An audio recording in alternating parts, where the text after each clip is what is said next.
Now that we have a table all built and ready for data, let's go ahead and add some customer records to it.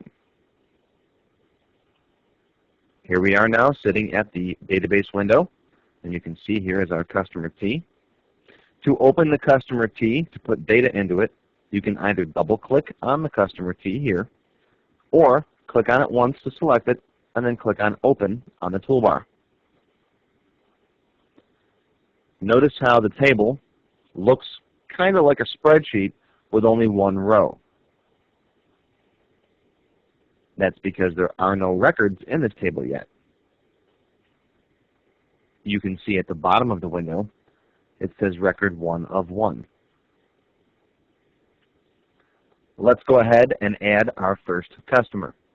Now notice the first field says customer ID, and there's a big auto number message in there. That's okay, that's normal. When we add our first customer, that should change to a 1. So let's go ahead and hit the Tab key and tab past it, and let's enter in a first name. I'll put myself in, Richard. Oh, look at that, customer ID 1 popped in there. Let's press Tab, last name, Tab, company name, Tab, phone number. Now for now, I want you to enter in the phone and fax numbers just as a series of digits. So I'll type in 716-837-4685 and press Tab. In a future class, I'll teach you how you can format that phone number to appear any way that you want, with little hyphens in it or parentheses. And you can also force the users to enter in information in those particular formats. But for today's class, let's just stick with a string of numbers. Enter in the fax number next. Tab. The address field is next. I'll type in P.O. Box 1308. Now you might find that address field a little bit too narrow to work with, so you can widen these columns just like you would in Excel. Move your mouse right here over the border between address and city, and you can click and drag to make that wider, or narrower if you want to. Tab, type in your city. Tab, state. Again, I'm going to stick to 2-digit abbreviations for right now. Again, in a future class, I'll teach you how you can limit that so it's only 2 digits if you want. Tab, over to zip code. Let's tab over to country. Now, since I'm in the U.S. and most of my customers are in the U.S., I'm going to leave country blank. That way all of my mailing labels don't print out with United States across the bottom of them. So only in the case of a foreign country will I actually put something in the country field.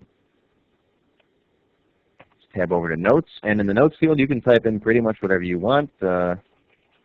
Such a swell guy. And again, you can make this field wider if you want to. Okay. Let's tab over to num employees. Now the default value is 0. I will show you in a future class how to change that so the default value comes up as something else. But for now, let's put in here 10. And let's tab to the customer sense field. Now the customer sense field is a date time field.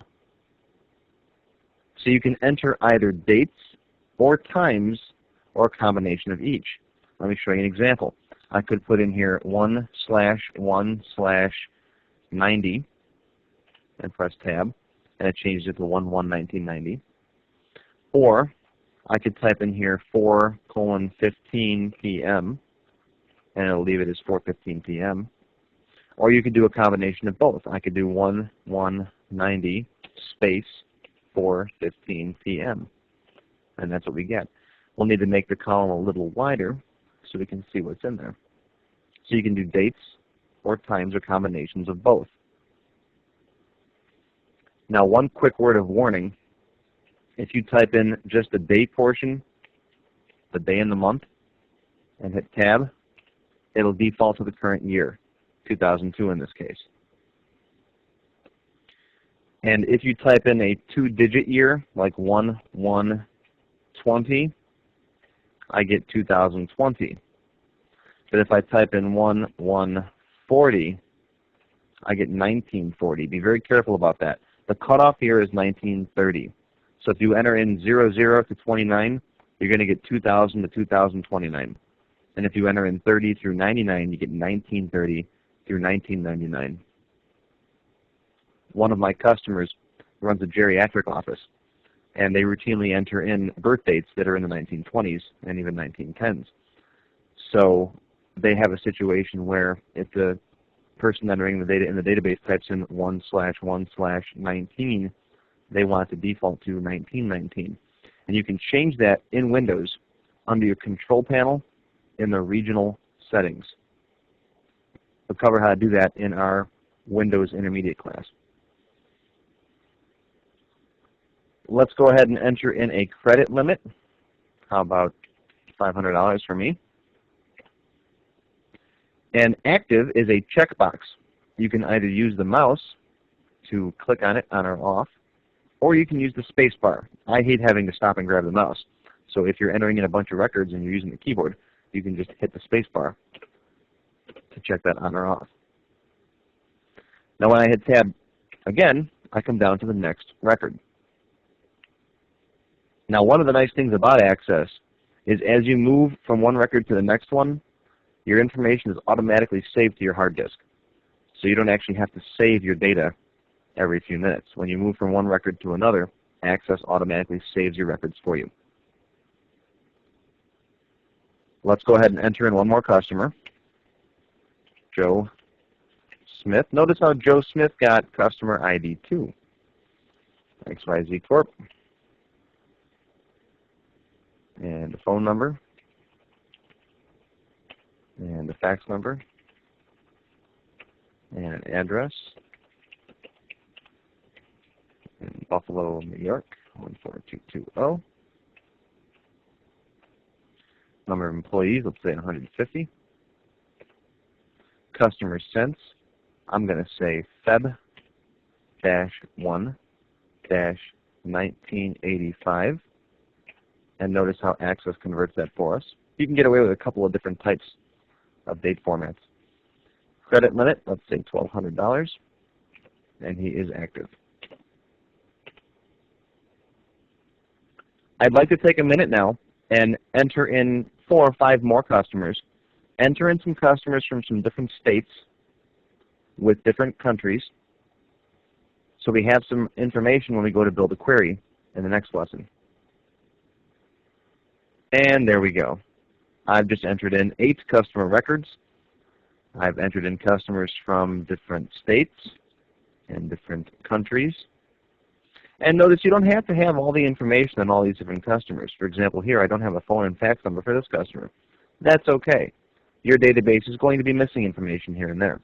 I always say it's better to have no data than to have bad data. I would rather have my employees leave stuff blank than to put in bogus information just to fill the field. One thing to mention, if you make a mistake and you're entering in a record, let's say you've got Herb Jones in here, and then later on you decide you don't want Herb Jones, you can delete the record by simply clicking over here on this gray box and then hitting delete on your keyboard. You'll be prompted if you're sure you want to delete that record, and go ahead and click on yes. When you're done entering in your records, let's go ahead and close the table down. And you might be prompted if you want to save the layout changes to your customer table. What are layout changes? Well, if you change anything about the way the columns are aligned or the width of the columns, those are called layout changes, just the way the table looks when it's in table mode. You can go ahead and say yes, and that information will be saved in the table. So the next time you open up the table, you won't have to make your address field longer, for example. And now we're back to the database window.